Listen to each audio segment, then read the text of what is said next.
여러분은 지난 1년을 돌아보실 때 어떻게 살아오셨습니까? 내게 주어진 모든 여건과 상황과 결과를 깊이 생각해 보면 모든 게 감사할 뿐입니다. 감사는 인간의 최고의 미덕이요 축복의 통로가 아닐 수가 없습니다. 저는 오늘 추수감사절에 어떤 말씀을 전할까? 이제 감사밖에 없다. 네? 범사에 감사하는 것이 하나님의 뜻이라고 한다면 이번 특별히 추수감사를 통해서 하나님 앞에 뜨겁게 감사하자. 우리 집사람하고도 서로 얘기하면서 우리는 어떻게 감사할까요? 그랬어요. 그래, 전보다 더 감사가 넘쳐야지. 그런 마음을 가졌어요. 감사는 축복의 통로이기 때문에 그렇습니다. 오늘 저는 제목의 말씀을 감사는 축복의 통로라 그런 그 제목을 잡았지 않습니까?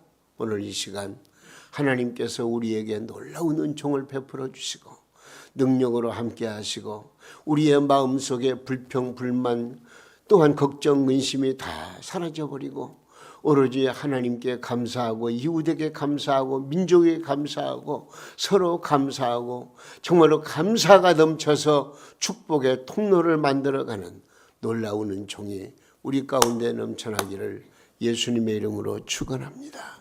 할렐루야. 자, 오늘 본문 다시 한번 읽어보세요. 그런 의미에서 22절과 23절 함께 봉독하겠습니다. 하나님을 잊어버린 너희여 이제 이를 생각하라. 그렇지 아니하면 내가 너희를 찢으리니 건질 자 없으리라. 감사로 제사를 드리는 자가 나를 영화롭게 하나니 그의 행위를 옳게 하는 자에게 내가 하나님의 구원을 보이리라. 할렐루야. 우리는 모든 게 감사하지만은요, 두 가지 사실을 앞에 놓고 우리는 좀 크게 감사하시기 바랍니다. 먼저는 내가 이 세상에 빈손으로 왔음을 알고 감사하셔야 돼요. 예? 여러분 이 땅에 태어나면서 뭐 쥐고 온 거 있어요? 없잖아요. 아무것도 없어요. 주먹만 쥐고 왔죠. 빈손 들고 왔어요. 그럼에도 이 시간 우리가 살고 있어요. 얼마나 감사하냐고요. 우리는 세상에 올 때 아무것도 가지고 오질 않았습니다. 빈손정이에요. 디모데전서 6장 7절에서 8절 말씀에 이런 말씀이 있어요. 읽어보세요. 우리가 세상에 아무것도 가지고 온 것이 없음에 또한 아무것도 가지고 가지 못하리니 우리가 먹을 것과 입을 것이 있은즉 뭐요? 족한 줄로 알 것이니라. 할렐루야. 여러분, 인간은 남녀노소 빈부귀천할 것 없이 누구나 빈손으로 왔으니 하루 세 끼 먹을 것과 입을 것이 있다면 만족하고 감사하며 살라 그 말 아니겠습니까? 얼마나 감사합니까? 알렉산더 대왕이라는 분이 있어요. 근데 그분이 죽기 전에 유언을 남겼대요. 어떤 유언을 남겼느냐? 내가 죽으면 내 양손을 관 밖으로 내놓고 운반해 달라고 그랬대요. 예? 관이 있잖아요. 양쪽에 손 쪽에 그 구멍을 뚫고 이 손을 그 관 밖으로 내놓고 오예 관을 메고 갈 때 손이 덜렁덜렁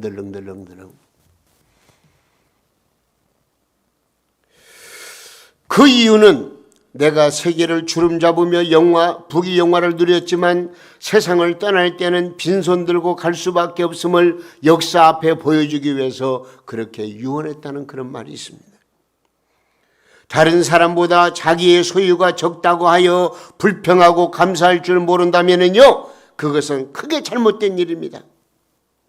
몸뚱이 하나 가지고 세상에 온 것을 기억하면요, 지금 내가 살아있음에 얼마나 감사한지 말로도 할 수가 없어요. 감사하시기 바라요. 예? 감사하시자고요. 응?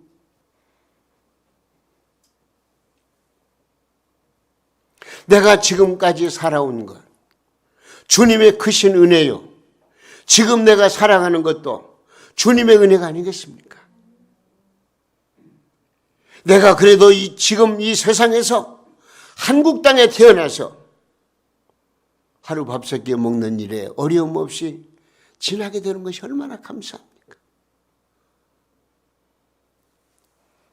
세계적으로 보면은 기아선상에서 굶주리면서 죽어가는 생명들이 얼마나 많은지 몰라요. 그러나 우리는 그런 걱정은 없이 살고 있잖아요. 네? 감사하시라고요. 그리고 더 깊이 감사할 게 있어요. 이건 눈에 보이는 것이 아니고 눈에 보이지 않으면서도 가슴 뭉클한 정말로 감사할 수밖에 없는 게 있어요. 그것은 뭐냐? 바로 나는 원래 죄인이었다는 사실. 저는 가끔 그런 표현을 많이 쓰지 않아요? 영원히 멸망받아 죽어 마땅한 죄인. 제가 그렇거든요. 원래 나는 죄인이었다는 사실을 알고 하나님 앞에 구원받음을 감사하자 그 말이죠. 왜냐하면 로마서 6장 23절에 말씀하신 대로 우리는 죄값으로 저주 가운데 죽을 수밖에 없는 사람이기 때문에 그렇습니다. 이렇게 당연히 허물과 죄악으로 말미암아 죽을 수밖에 없었던 나를 우리 주 예수 그리스도께서 살려주셨다는 사실을 믿는 믿음을 가질 때에 우리는 감사하지 않을 수가 없다. 그런 얘기죠. 그래서 에베소 2장 1절 말씀 보세요. 뭐라고 말씀했습니까? 그는 시작.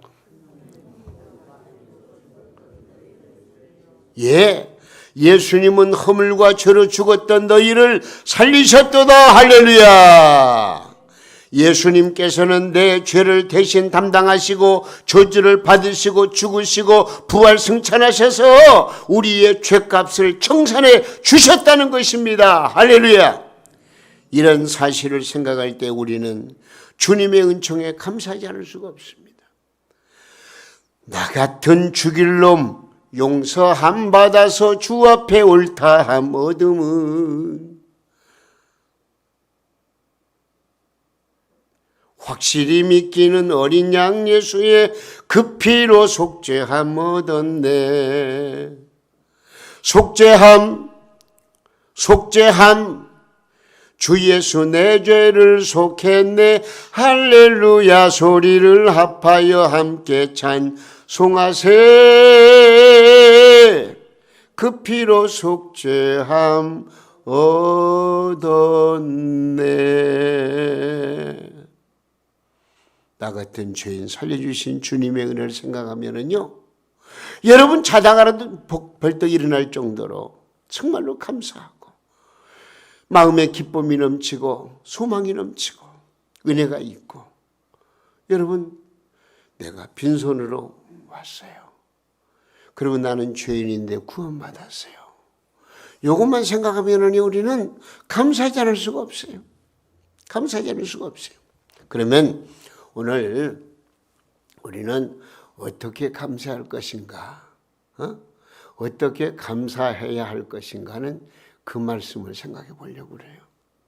먼저 마음을 들여 감사해야 돼요. 뭘 들여? 마음을 들여 감사해야 돼요. 내 안에 있는 속사람을 먼저 하나님께 드려야 되는 것입니다. 무슨 말입니까? 상하고 통렬한 마음을 드려야 되는 거예요. 왜? 그걸 우리 하나님이 기뻐하시니까. 시편 51편 17절 말씀 보겠습니다. 하나님께서 구하시는 제사는 상한 심령이라. 하나님이여 상하고 통렬하는 마음을 주께서 멸시하지 아니하시리이다. 할렐루야.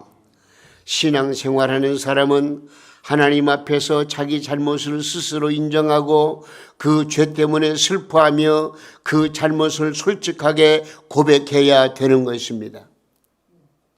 우리가 하나님께로부터 구원의 은총을 받았으니 나는 이제 별 문제 없다. 그게 아니에요. 우리는 원죄는 사함받았지만은요, 우리는 죄성을 가지고 태어난 인간으로서 날마다 자범죄를 짓고 있어요. 이런 죄는 우리가 늘 회개해야 돼요.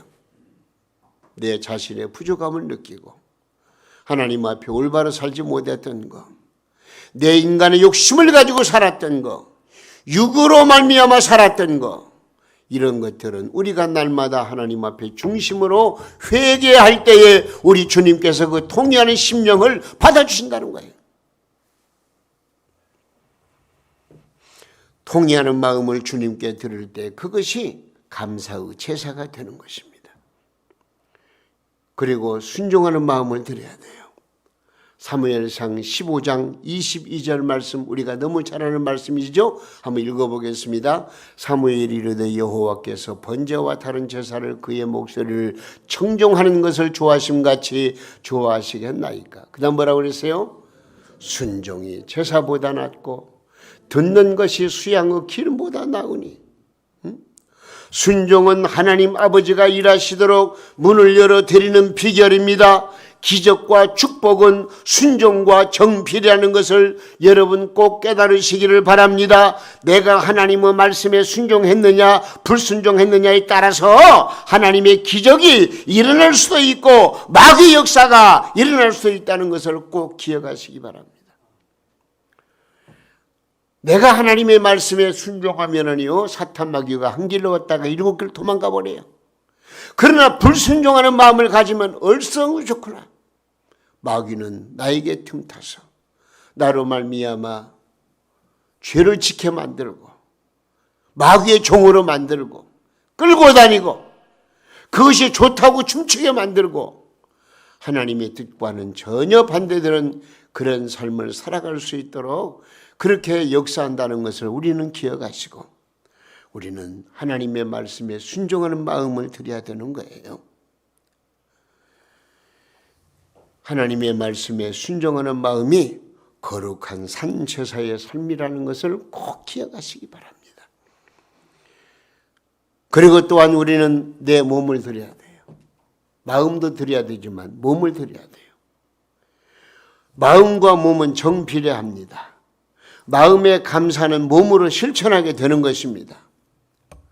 주님이 부르실 때 아멘하는 입술이 되어야 하는 것입니다. 이사야 6장 8절 말씀 한번 읽어보겠습니다. 내가 또 주의 목소리를 들으니 주께서 이르시되 내가 누구를 보내면 누가 우리를 위해 갈꼬 하니 그때 내가 이르되 뭐요? 내가 여기 있습니다. 나를 보내주소서 하니. 이사야가 성령의 충만함을 받고 하나님 앞에 무릎을 꿇었을 때에 내가 누구를 보내면 누가 우리를 위해 갈고 하시는 주님의 목소리를 듣게 됩니다.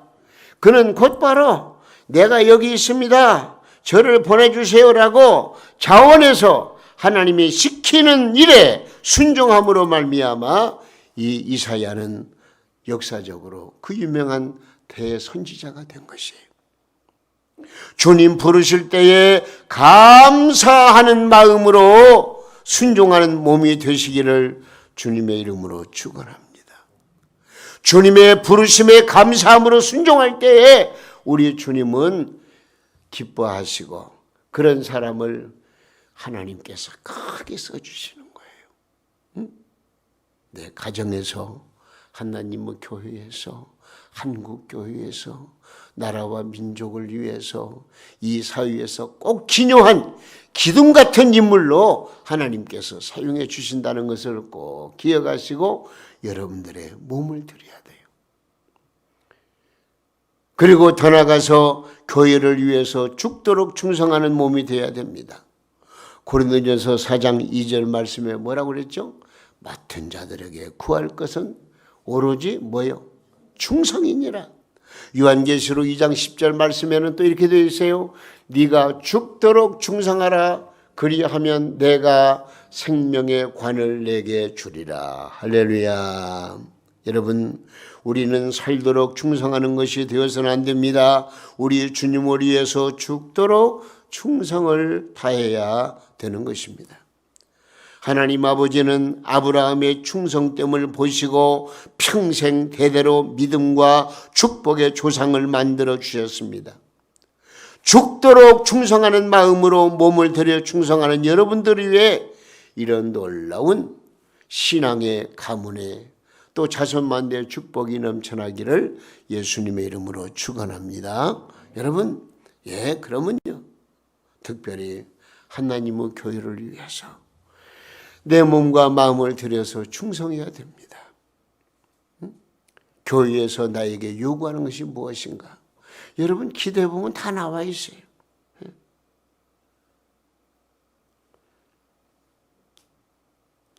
내가 교회에 충성한다고 할 때에 그 충성이라고 하는 것은 어떤 교회에 건물 청소하고 또 이제 분위기 잡고, 이거 얼마나 좋습니까? 오늘 분위기가. 제가 이거 사진 찍어 놨어요. 또 어디 가서 좀 우리 교회는 이렇다 자랑하려고. 그러나 우리 성도끼리 서로 하나 되어서 서로 섬기는 마음, 이게 교회를 충성하는 거예요. 서로 섬겨야 돼요. 서로 사랑해야 돼요. 서로 한마음 한뜻을 가지고서 하나님의 교회의 본연의 사명이 무엇인가를 깨달아야 돼요. 교회의 사명이 뭐예요? 하나님의 나라 확장하는 거예요. 주님의 복음을 증거하는 거예요. 이것을 우리가 놓쳐서는 안 돼요. 우리 동명교회의 성도들이요, 우리 모두가 다 교회를 위해서 죽도록 충성하는 사명자들이 다 될 수 있기를 예수님의 이름으로 축원합니다. 자, 이렇게 내 마음을 드리고 몸을 드려야 되는 거예요. 그리고 한 가지 더, 우리는 감사의 예물을 드려야 돼요. 물질을 드려야 돼요. 성경에 보면은 하나님 앞에 올 때는 빈손으로 오지 말라고 말씀하셨습니다. 그럼 우리는 어떻게 해야 되느냐? 좀 구체적으로 간단히 말씀드린다면 첫 열매로 하나님 앞에 감사해야 돼요. 뭘로요? 첫 열매. 출애굽기 23장 19절 말씀 보세요. 네 토지에서 처음 거둔 열매의 가장 좋은 것을 가져다가 너희 하나님 여호와 전에 드릴지니라. 이게 말씀이에요. 예? 가장 좋은 것, 첫 열매, 이걸 드리라는 거예요. 얼마나 소중한 말씀인지 몰라요. 농사를 짓거나 직장에 다니거나 사업을 했을 때 처음 열린 열매, 첫 수입을 주님께 바쳐드리는 것이 성경적입니다. 첫 열매, 첫 수입을 주님께 바쳐드리는 것은 주 예수님을 사랑하는 최고의 표현입니다. 그것은 바로 나의 모든 것을 드린다는 의미가 서려 있는 것입니다. 여러분, 그러므로 또 한 달의 매월처럼 첫 주일 예배, 첫 주일 헌금을 드리는 것도 상당히 중요한 일이고요. 어쨌든 하나님 앞에 첫 열매를 드려야 돼요. 그리고 온전한 11조를 드려서 감사해야 되는 것입니다. 말라기 3장 10절 말씀이 읽습니다. 만군의 여호와가 이르노라. 너희의 온전한 11조를 창고에 들여 나의 집에 양식이 있게 하고 그곳으로 나를 시험하여 내가 하늘 문을 열고 너희에게 복을 쌓을 것이 없도록 붙지 아니하나 보라.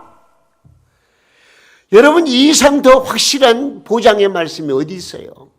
시험해 보라는데 해보라는 거예요. 그러면서 온전한 11조와 헌물을 바치지 않는 것은 심지어 도적이라고까지 말씀해 주셨습니다. 11조란 수입의 10분의 1을 주님께 바치는 것이고, 헌물이라고 하는 것은 나머지 10분의 9를 가지고 감사한 마음으로 하나님 앞에 헌금을 드리는 걸 말하는 거예요. 여러분, 11조와 헌물로 구원을 얻는 것은 아닙니다. 오해하면 안 돼요. 그것이 구원의 조건이 되는 건 아니에요. 그러나 구원받았다고 하는 믿음을 가지는 사람은 하나님께서 우리에게 요구하시는 11조와 헌물을 자원해서 드리게 되는 거예요. 네? 여러분, 10분의 1이요. 그렇게 많은 건 아니에요. 모든 걸 다 하나님이 주셨는데 그 가운데에서 열의 하나를 하나님께 바쳐드리라는 것은, 이것은 어떤 액수에 관계된 것은 아니더라고요. 보니까 내가 과연 하나님을 얼마나 사랑하고 있고 내 모든 것이 하나님의 것이라고 하는 그 믿음을 우리 하나님께서 테스트하시는 것이 저는 생각을 해요. 생각해 보세요. 열의 하나 11조도 못 드리면서 하나님을 사랑한다고 하겠어요? 그건 아니잖아요. 그러나 이런 이 헌금을 통해서, 이런 행위를 통해서 네가 나를 진정으로 사랑하는구나. 하나님께서 아브라함에게 이삭을 바치라고 할 때는 진짜 바치라고 한 거 아니잖아요. 얼마나 네가 네 아들보다 나를 더 사랑하는 것을 테스트하기 위해서 모리아 산에서 아들 독자 이삭을 바치라고 했잖아요. 바쳤어요.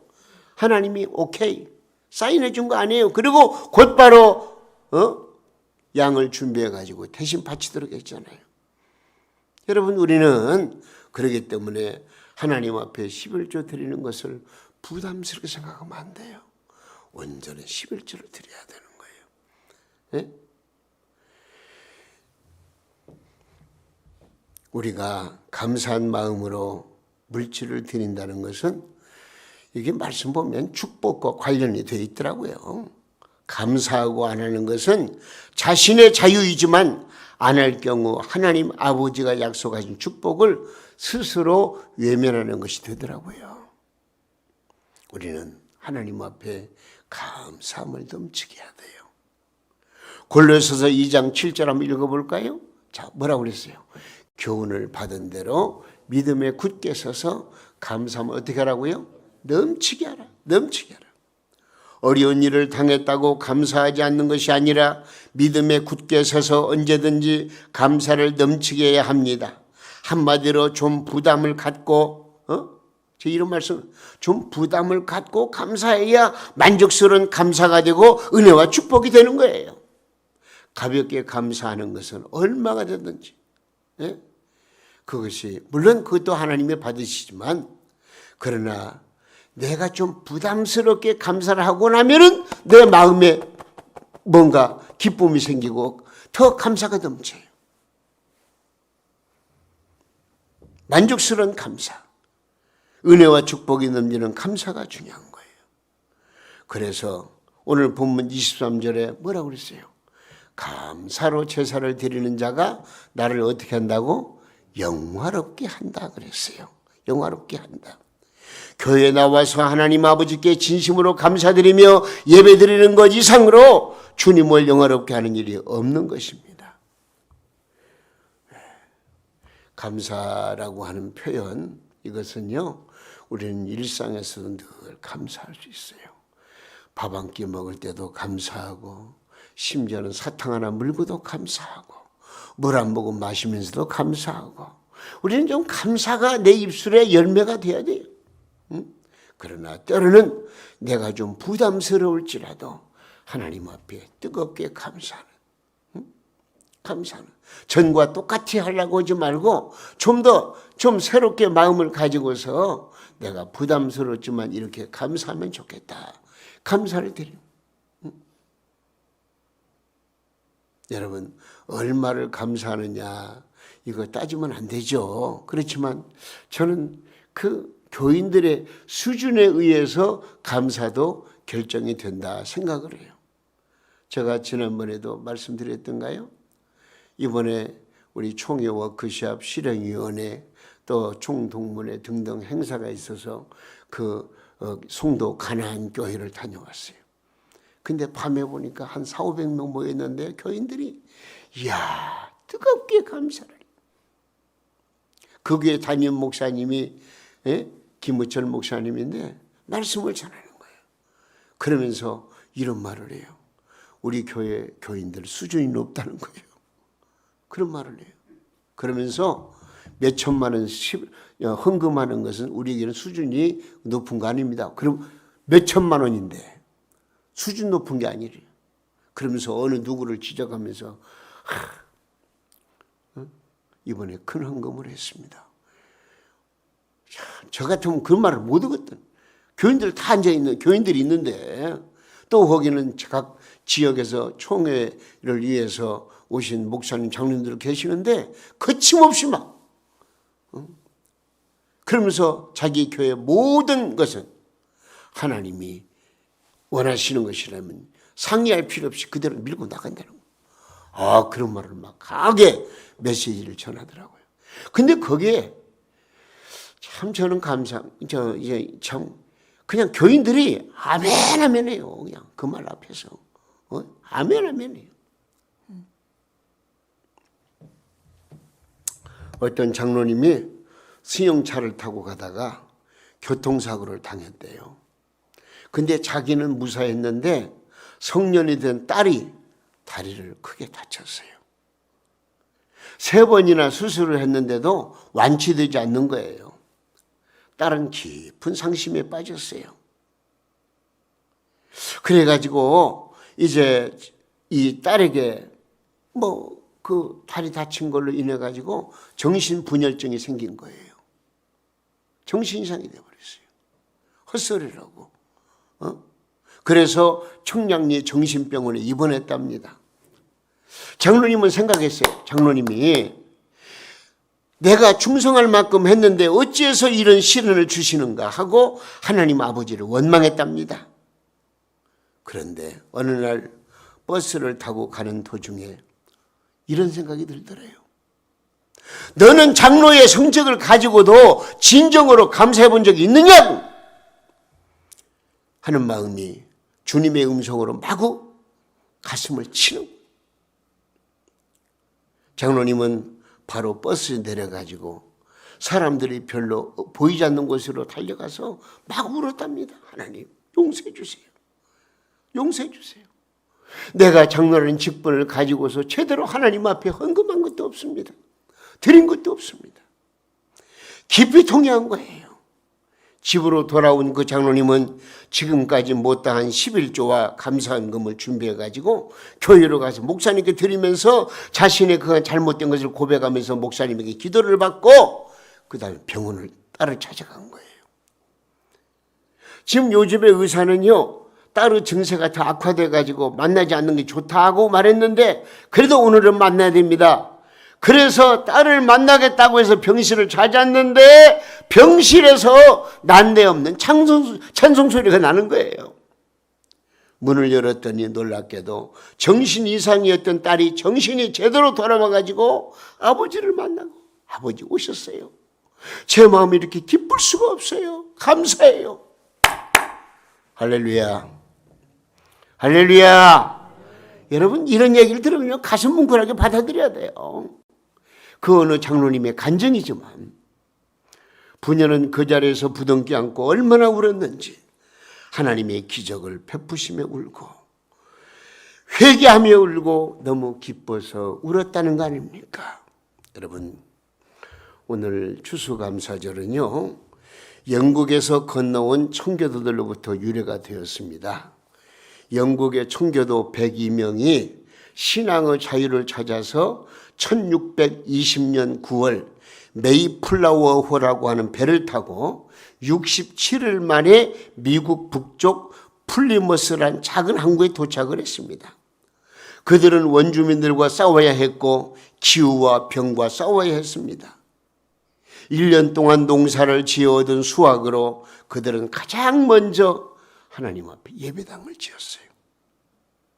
그리고 예배당에서 첫 번째 추수감사절을 지킨 거예요. 그 다음에 학교를 짓고 그 다음 해에 비로소 자신들의 집을 지었다는 그런 기록이 있습니다. 그처럼 순수한 신앙으로 청교도들이 지킨 추수감사절을 유래로 해가지고 여러분 이게 중요해요. 미국에서는요 매년 11월 셋째 목요일을 추수감사절을 지키고 있습니다. 미국이라고 하는 나라는 자기들의 선조인 청교도들이 심어놓은 나무에서 지금 열매를 따먹고 있는 중이에요. 어쨌든 중국이니 러시아니 아직은 지금 현상을 봐서는 미국을 따라갈 수 없는 거예요. 그만큼 엄청난 복을 받은 민족이 된 거예요. 여러분 오늘은 전국교회가 함께 지키는 추수감사주일입니다. 지난 1년 감사할 일이 무엇입니까? 혹 감사할 일을 못 찾는 것은 아닙니까? 혹 결실이 없으므로 감사할 수 없다고 생각하지는 않습니까? 여러분 하나님 아버지는 감사로 제사를 드리는 자를 기뻐하십니다. 불평과 불만과 원망은 성도답지 못한 잘못된 생각이고 행위입니다. 어떤 상황에서든지 감사의 제사를 드리는 여러분 꼭 되셔서 하나님을 영화롭게 해드리고 하나님이 주시는 놀라운 은총을 함께 받아들일 수 있기를 예수님의 이름으로 축원해 드립니다. 내 마음을 주님께 드리면서 감사하세요. 통회하는 마음, 순종하는 마음, 감사하는 마음을 주님께 드릴 수 있게 되기를 바랍니다. 그리고 내 몸을 주님께 드려 감사하시기 바랍니다. 부르실 때 순종하는 몸, 명령할 때 복종하는 몸, 하나님의 교회를 위해서 죽도록 충성하는 몸, 이 몸을 하나님께서 받으시고 하나님께서 복을 내려 주시는 것입니다. 그리고 내 물질을 주님께 드려 감사하세요. 가장 좋은 열매, 첫 열매, 온전한 11조, 진정한 감사가 넘치는 축복의 예물을 하나님께 드리면 이 감사제의 의미를 이런 데 찾으세요. 그러면 하나님께서 뭐라고요? 오늘 제목이 감사는 축복의 통로예요. 분명 꼭 바뀌어야 되어져 있어요. 하나님이 그냥 안 놔둬요. 여러분들의 모든 삶을 지켜주시고 보호하시고 인도하시고 여러분들의 영혼이 잘되게 하시고 여러분들의 육체를 강건하게 하시고 가정을 화목하게 하시고 믿음으로 하는 일마다 잘되게 하시고 복되게 하시고 은혜롭게 하시고 건강하게 하시고 지혜롭게 하시고 풍성한 삶을 살 수 있도록 인도하신다는 것. 이것은 하나님의 약속의 말씀이에요. 저는 바랍니다. 감사는 주님을 기쁘시게 하는 참으로 귀한 행위입니다. 불평, 불만이 아닌 감사하는 마음을 가질 때 기적이 나타난 줄로 믿습니다. 그래서 시편 50편 14절 15절에 이렇게 되어 있어요. 큰 소리로 읽습니다. 감사로 하나님께 제사를 드리며 지존하신 이에게 내 소원을 갚으며 그 다음에 15절 환난 날에 나를 부르라 내가 너를 건지리니 네가 나를 영화롭게 하리로다. 할렐루야. 네가 나를 영화롭게 하리로다. 네가 하나님의 기적을 보리로다. 하나님께 마음껏 드리는 감사는 내가 큰 축복을 받는 통로가 된다는 것을 우리가 기억하시고 이런 축복의 역사가 우리 동명 성도들의 가정과 직장과 사업장과 또 농토에 충만히 넘쳐나기를 예수님의 이름으로 축원합니다.